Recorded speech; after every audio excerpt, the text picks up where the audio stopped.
You're listening to Rocket Night. Are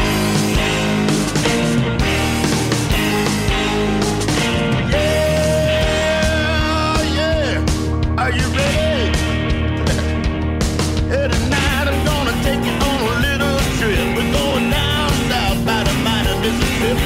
I'm gonna take you to a place where lights live a dim. Bring your mother, your brother, and your best friend. I'm gonna show you where they dance out in the street. They'll tell you all about your body heat. Not gonna talk about it, just gonna do it. Get on down, if you feel up good. Now, get on down.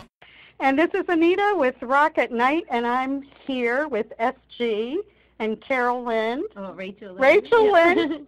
Rachel Lynn of the Hummingbirds. And tell me why you picked that name. Ooh, why did we pick that name? Well, the thing about hummingbirds is they're so tiny, but they kind of Make a big impression. and make a big impression on people. Yeah, even though they're tiny, yeah. You know, they're hard to see unless you're really looking. Then you can. That's another point too, because you'll see them in the tree, and usually when you see one, there's a lot. Yeah, we've always loved birds. Did you know that a group of hummingbirds is called a charm? Oh, now that is cool. Isn't That that I did not cool? know. Yeah. That is really cool. And I think we're charming. That's awesome. Yeah. So tell me why from Detroit to here. I was born in Detroit. All right. And a lot of Michigander people come down here. Yeah. So what was the attraction?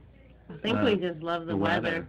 Uh-huh. We don't love scraping our cars in the winter. Yeah. Down here they told us that they don't. We said, well, where do you buy a scraper? Because there was frost one morning. You can't I think get one 'em. winter.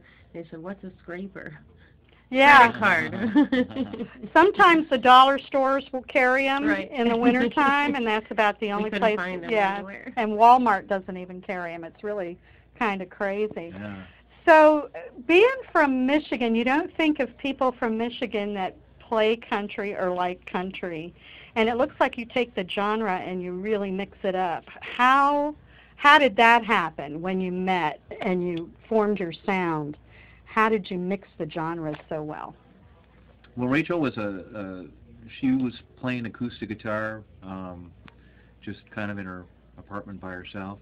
Mm-hmm. I would close the door. I didn't want anyone to hear me. And I was playing electric guitar in bands, and we just kind of got together and decided we wanted to play music together and write together, and you know, that's kind of like where the electroacoustic thing. And as far as the influences, we met a huge group of folks who came up from Kentucky to work in the car factory. Oh, wow. And they, people in their 70s, 80s, and they were playing at this little train station in Ypsilanti, Michigan. Mm-hmm. And we would go to listen to their classic country jams, and they really played it like it was supposed to be played, and we just fell in love with that genre of music.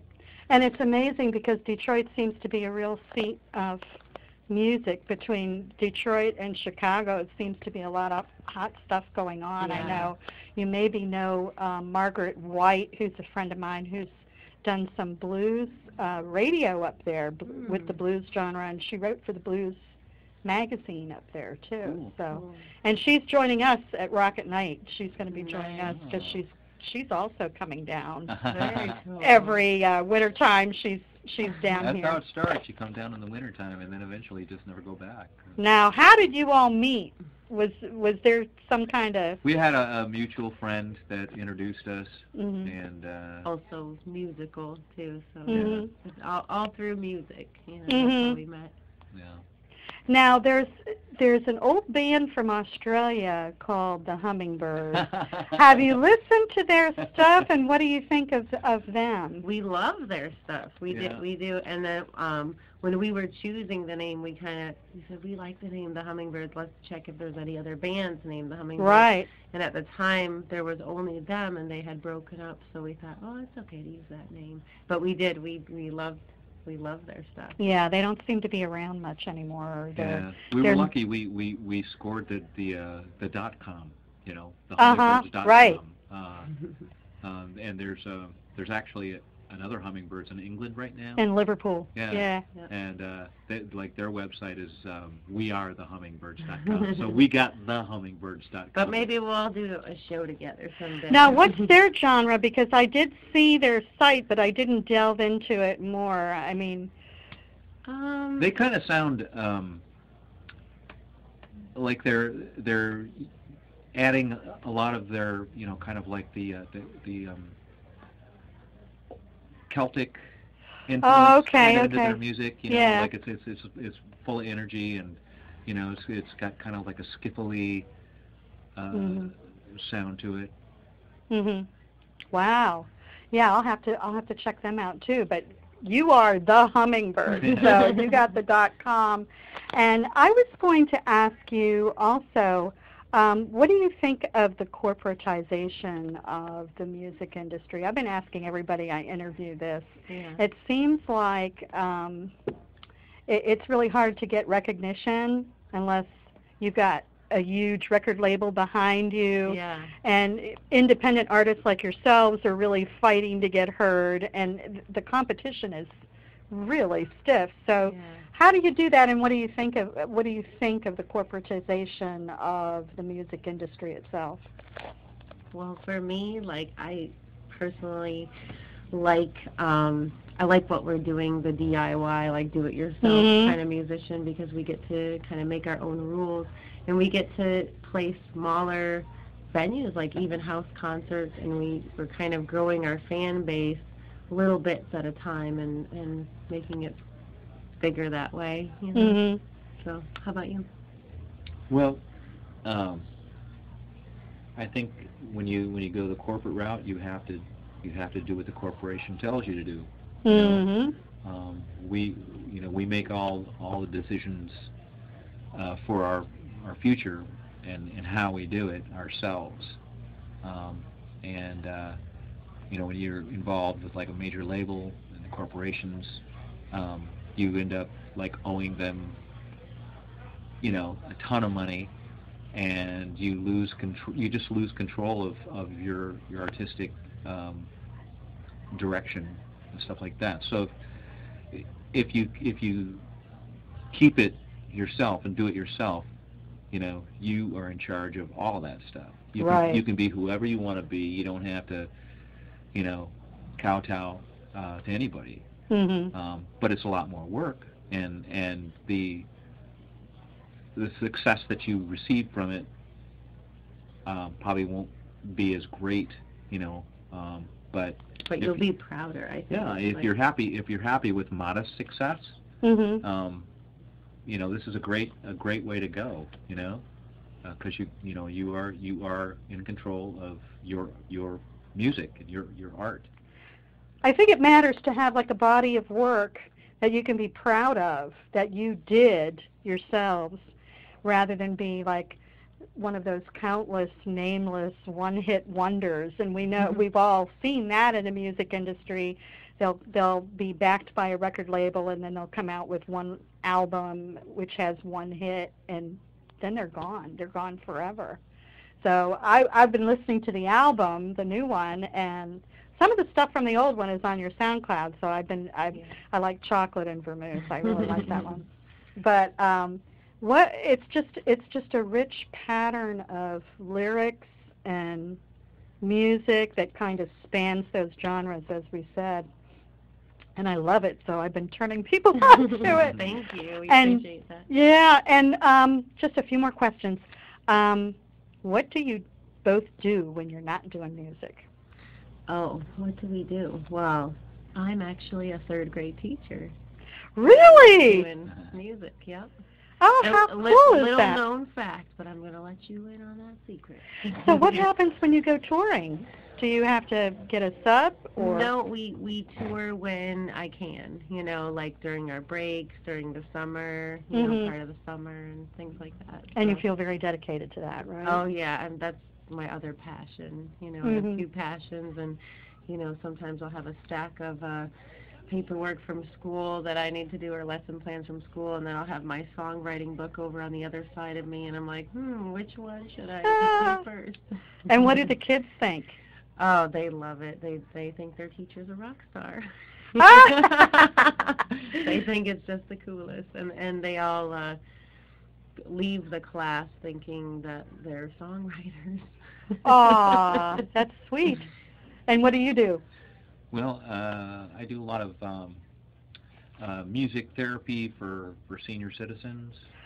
Oh. Play music for them, and that's really rewarding. I Yes. enjoy that a lot. And then when I'm not doing that, I like to dabble in painting.